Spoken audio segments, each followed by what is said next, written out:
Let's go to my panel. Former Labor Senator Stephen Conroy and former Victorian Liberal Party President Michael Kroger join me to discuss the big issues. I might start on supermarkets because, look, Stephen Conroy, you know that in government, once you identify a problem and you have these reviews, that means you own it. And I was hearing yesterday the Prime Minister and others say, we'll increase prices that suppliers get and bring down the prices that shoppers pay. That's going to be difficult to land, isn't it?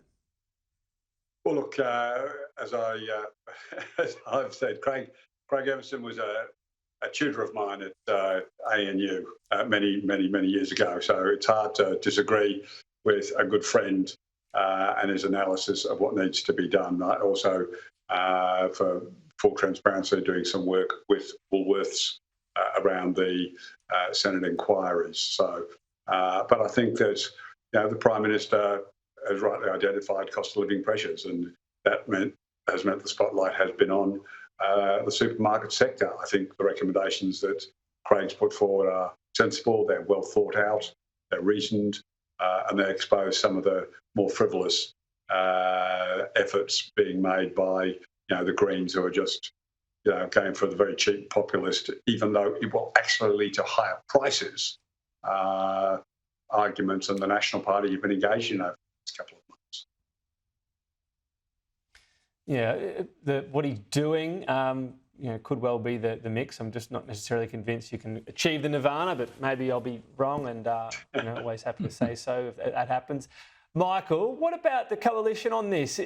Did you think Peter Dutton just having a little bit of a check on David Littleproud's powers, or the way the Nationals often sort of lead out and they just arrive at a policy position while the Liberal Party still seems to be figuring out what to do? And I'm talking about the divestiture element of this.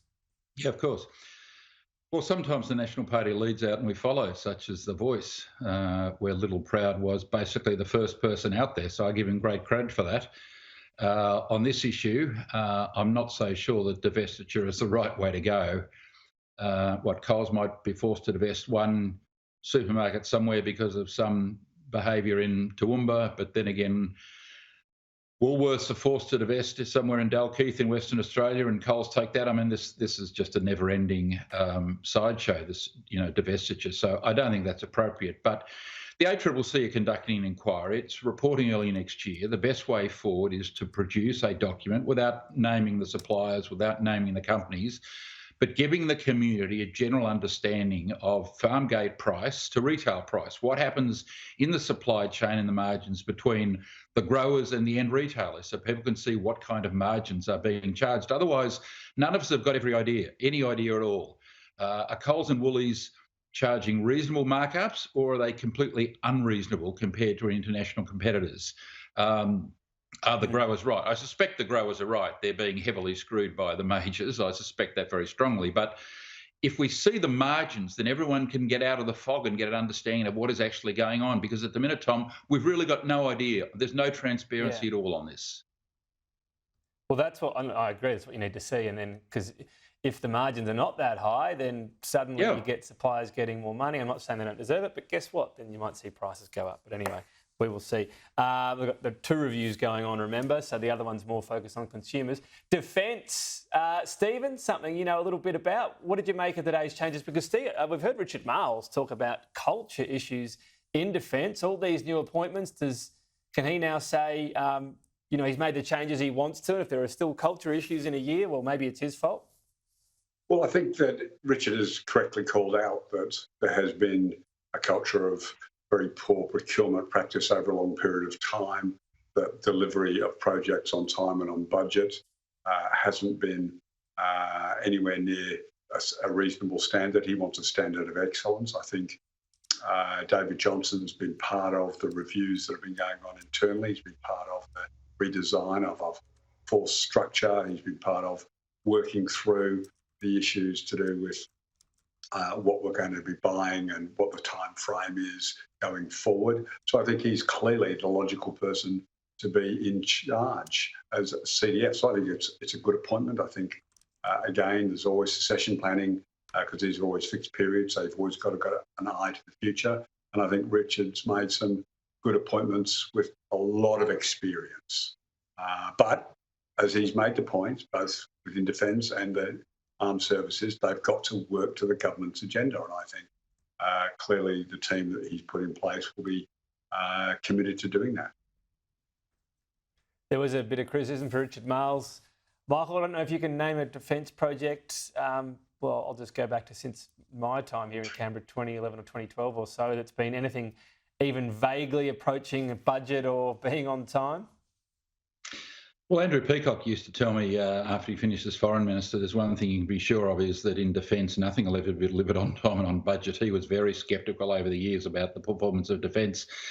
And listening to Stephen and Richard Marles and the Prime Minister this morning, it all sounded great. But if you caught Greg Sheridan's interview a few minutes ago that you did with Sheridan, who is, you know, the best independent commentator in the country and has been for forever on foreign policy and defence matters, you have a completely different look at this. I mean, you know, Sheridan says Marles has been complaining about culture, yet he promotes the deputy. And I'm sure David Johnson's a very fine naval officer and has served with great distinction. But if you've got these long-standing internal cultural problems, you appoint the next bloke in the room to take over. So it doesn't quite gel.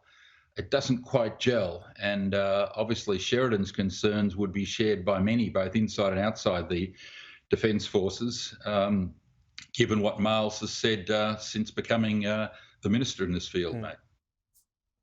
Might just finish on Israel. How seriously, Stephen, does Israel need to take what seems to be an ebbing of support?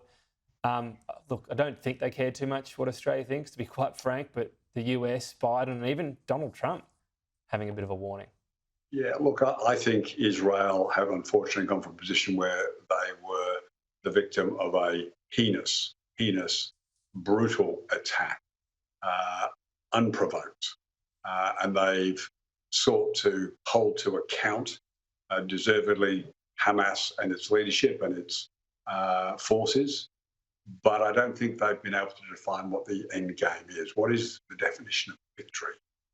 Pretending, look, if we've got to go along and pretend with Netanyahu that Hamas's forces have been destroyed after another month's combat, then I'm all up for it.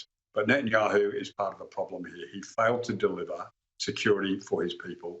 He's got Israeli Defence Force lives he's losing because he couldn't do his job. And you see the hundreds of thousands of people who've been protesting about him in Tel Aviv and across the country in Israel. I think he does need to take it seriously.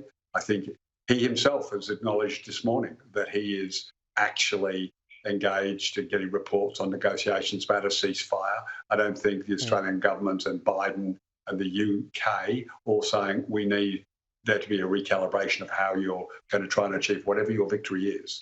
But if we've got to play the game and pretend that Netanyahu's had a victory here just to get rid of him, I'm up for that. Michael, we're nearly out of time. Just briefly, your thoughts on that situation? Well, victory will be the death of Yahya Sinwar, the head of Hamas. But Israel loses the public relations war, as it always does, A, because it's very poor at public relations, and B, because there's a global rise in violent anti-Semitism around the world, which is a disgusting development. But no, very poor performance by the Australian government. You know, shame on Wong, shame on Albanese. Jeremy Corbyn must be sitting over there in London clapping away at the performance of the Australian government. You know, Israel is not Australia is no longer a friend of the Jewish community in this country or a friend of Israel, given their behaviour, Tom. Michael Kroger, Stephen Conroy, thank you. Thanks, man. Good talk.